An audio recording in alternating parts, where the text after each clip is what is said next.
जिन्हें सुन सुनकर हम बोलना सीखे हों, उनके सामने बोलने में बड़ा घबराहट होती है।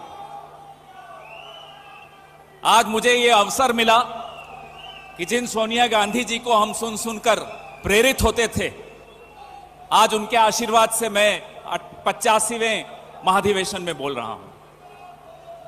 वक्त ऐसा आया है इस देश में अभी, कांग्रेस पार्टी, खड़गे साहब जब बोलते हैं उनकी वाणी में चूल्हे की महक होती है, मिट्टी की खुशबू होती है, और जब राहुल गांधी दहाड़ते हैं तो दिल्ली से नागपुर तक नेहरू गांधी बोलते रहते हैं हमारे प्रधानमंत्री जी और उनके पूरी नेता। उन्हें समझ ही नहीं आता हुआ क्या, अब जवाब क्या देंगे। सोनिया जी से हम सीखे हैं, कितनी भी कठिन परिस्थिति हो, सौम्यता से कोई समझौता नहीं होता है, कोई मूल्यों से कोई समझौता नहीं होता है। ये हम सोनिया जी से सीखें। राहुल जी, आप में महात्मा गांधी की सरलता और नेहरू की गहराई है, आपसे ये क्या मुकाबला कर पाएंगे। दो तरह की विचारधाराओं की लड़ाई है, दो तरह की विरासतों की लड़ाई है। This is a battle not just of two ideologies, this is a battle of two legacies.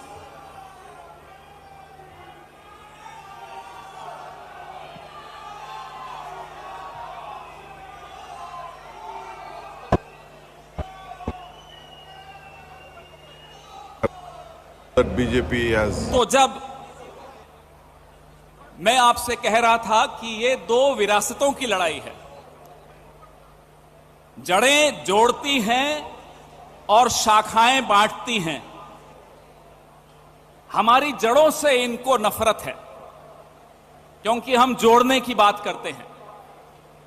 हमें इनकी शाखाओं से नफरत नहीं है, लेकिन जो इनकी शाखाएं बांटने का काम करती हैं, उसी को रोकने के लिए राहुल गांधी 4000 किलोमीटर पैदल चले।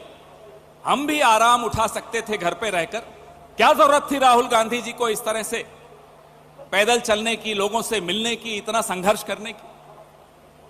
मुझे मीडिया के साथियों पर भी, उनको देखता हूं तो बड़ा बुरा लगता है, दर्द होता है मन में। आज इनकी आवाज भी बंद कर दी गई है। हम तो फिर भी बोल लेते हैं विपक्ष में रहकर, हम तो बोलते रहेंगे। हां, कभी कभी हवाई जहाज से हमें उतार दिया जाता है, लेकिन हम फिर भी बोलेंगे। हमारे जो मीडिया के साथी हैं, 2014 से पहले ये हम पर खुलकर हमला बोलते थे, और इनका हक था, बोलना चाहिए था इनको, इनका कर्तव्य था, ये बोलते थे। आज ये सरकार से सवाल नहीं पूछ सकते।